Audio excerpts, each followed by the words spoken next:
सोचो तुमने अभी अभी एक गरम गरम रोटी खाई है, लेकिन क्या तुम जानते हो वो रोटी तुम्हारे पेट के अंदर जाकर एग्जैक्टली करती क्या है? आओ स्टेप बाय स्टेप देखते हैं रोटी का डाइजेशन कैसे होता है। देखो, जैसे ही तुम रोटी को मुंह में डालते हो तो डाइजेशन शुरू हो जाता है। दांत उसे छोटे छोटे टुकड़ों में तोड़ते हैं, इसे मैकेनिकल डाइजेशन कहते हैं। अब लार यानी कि सलाइवा, इसका काम शुरू होता है।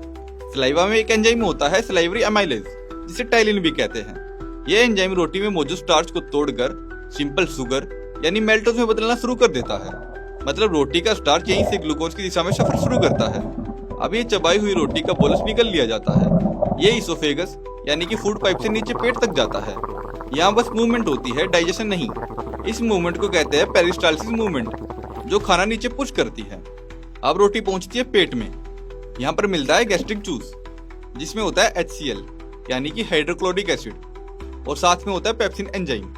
यहाँ एसिड होता है, इसलिए सलाइवरी अमाइलेज काम करना बंद कर देती है। अब पेट का पेप्सिन रोटी में मौजूद प्रोटीन यानी ग्लूटेन को छोटे छोटे पेप्टाइड चेन्स में तोड़ता है और पेट इसे एक सेमी लिक्विड में बदल देता है। इसे कहते हैं काइम, यानी कि जो ये आपको पेस्ट जैसा दिखाई दे रहा है, यही होता है काइम। अब ये काइम धीरे धीरे छोटी आंत में भेज दिया जाता है। अब छोटी आंत में होता है रोटी का असली डाइजेशन। यहाँ पैनक्रियास से आता है पैनक्रियाटिक जूस, जिसमें एंजाइम होता है पैनक्रियाटिक अमाइलेज। ये बचा हुआ स्टार्च को पूरी तरह तोड़ देता है। छोटी आंत की दीवार पर लगे एंजाइम्स माल्टेज, सुक्रेज और लैक्टेज इन कॉम्प्लेक्स शुगर्स को सिंपल ग्लूकोज में बदल देते हैं। रोटी का प्रोटीन भी यहाँ पेप्टिडेज एंजाइम से टूटकर अमीनो एसिड बन जाता है। और अगर घी या तेल साथ में था तो बाइल और लाइपेज उसे फैटी एसिड में तोड़ देते हैं। अब ग्लूकोज, अमीनो एसिड और फैटी एसिड छोटी आंत की दीवारों से एब्जॉर्ब होकर ब्लड में चले जाते हैं। यहाँ की विलाई और माइक्रोविलाई न्यूट्रिएंट्स को खून में पहुंचाती है और फिर खून इन्हें सीधे लीवर तक ले जाता है, जहां से पूरा शरीर एनर्जी बनाता है।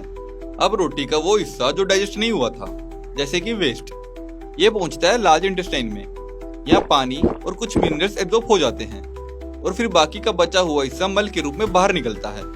यानी कि जो रोटी तुमने खाई थी उसका स्टार्च एनर्जी में बदल गया, प्रोटीन बॉडी रिपेयर में, फैट एनर्जी स्टोरेज में, और फाइबर ने डाइजेशन को स्मूथ किया।